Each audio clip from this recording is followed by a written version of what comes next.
एक लड़का और एक आदमी कितना जोर जोर से शोर मचा के कहता है कि मेरी वाइफ वर्जिन है और मैंने उसकी वर्जिनिटी को तोड़ा है, जैसे ये किसी वॉर में बिल्कुल जीत हासिल करने जैसा हो। आज इस वीडियो में बात करूंगी कि फीमेल की वर्जिनिटी एक्चुअली टूटती कैसे है और एक्चुअली टूटती है तो आपको पता कैसे चलता है, कैसे पता करें कि कोई वर्जिन है या नहीं, क्या और मल्टीपल रीजंस हो सकते हैं। कि चलिए हम बात कर रहे थे कि वर्जिनिटी कैसे टूट जाती है। वर्जिनिटी की अगर मैं बात करूं तो उसका पता लगाने का जो आम आदमी को पता है वो एक ही मेथड है, दैट इज हाइमन। हाइमन क्या होता है? हाइमन फीमेल की एक टिश्यू होता है जो कि पहली रात को टूटता है किसी भी नॉर्मल लड़के से जिससे साइंस की बहुत ज्यादा नॉलेज नहीं हो या वो डॉक्टर मेहता को नहीं सुनता हो, तो उसे यही समझ में आता है कि वो पहली रात को टूटता है और टूटने के बाद उसमें ब्लीडिंग होती है। हाय, मेरी वाइफ को तो पहली रात को ब्लीडिंग ही नहीं हुई है, तो इसका मतलब है उसने मुझे पागल बनाया है और वो वर्जिन नहीं है, वो झूठ बोल रही है और मुझे उसे तलाक दे देना चाहिए। ऐसा एक्चुअली नहीं है। आपको एक्चुअली पता है कि 50% से ज्यादा ऐसे केसेस प्लास्टिक सर्जन के पास आने लगे हैं जहां फीमेल आर्टिफिशियल हाइमन भी जुड़वा सकती हैं। एक छोटी सी सर्जरी है, एक छोटा सा स्किन का टिश्यू लगाना है और आपका हाइमन वापस रिपेयर हो जाएगा।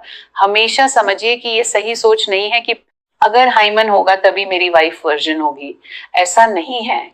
बहुत बार कभी कभार हॉर्स राइडिंग करने से, स्कूटर पर दो पांव इधर उधर रख के बैठने से, या फिर अगर मैं बात करूं कि बहुत ज्यादा झुक के कोई एक्टिविटी करने से हाइमन टूट सकता होता है, और आके भी कोई कर सकता होता है, और आके भी कोई कोई खांसी कर सकता है।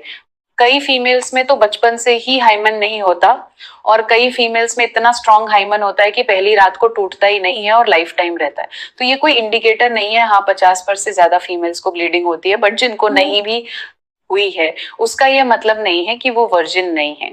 अब बहुत सारी फीमेल्स मुझसे ये क्वेश्चन भी पूछती हैं कि भाई मैंने मास्टरबेट किया है, मैंने फिंगर इंसर्ट करा है, तो क्या मेरी वर्जिनिटी टूट जाएगी? इससे ऐसा बिल्कुल भी नहीं है। और अगर टूट भी गई, एक्सटेंसिवली आपने बहुत सारे नेल्स यूज किए और बहुत जोर जोर से किया और उससे आपको ब्लीडिंग आ गई, ऐसा टूट भी जाए तो इतना कोई ये मेजर इशू नहीं है। साथ साथ समझिए कि मेंस्ट्रुअल कप का प्रयोग करने से भी आपकी वर्जिनिटी टूटती नहीं है। मेंस्ट्रुअल कप कहीं ना कहीं अंदर इंसर्ट होता है, पीरियड्स के खून को कलेक्ट करता है, उसका इसमें कोई मेजर रोल नहीं है। अब मैं बात करूंगी कि वर्जिनिटी का पता कैसे लगाएं। ऑलरेडी मैंने इस पे वीडियो बनाई है, लेकिन फिर भी समझे कि वर्जिनिटी का आप तभी से पता लगा सकते हैं या तो औरत खुद आके बता दे भाई आई एम नॉट वर्जिन, और दूसरा तरीका क्या है कि या तो वो पहले कभी प्रेग्नेंट हो गई होती है। इसके अलावा आप कभी भी पता नहीं लगा सकते कि वो वर्जिन है या नहीं। Full proof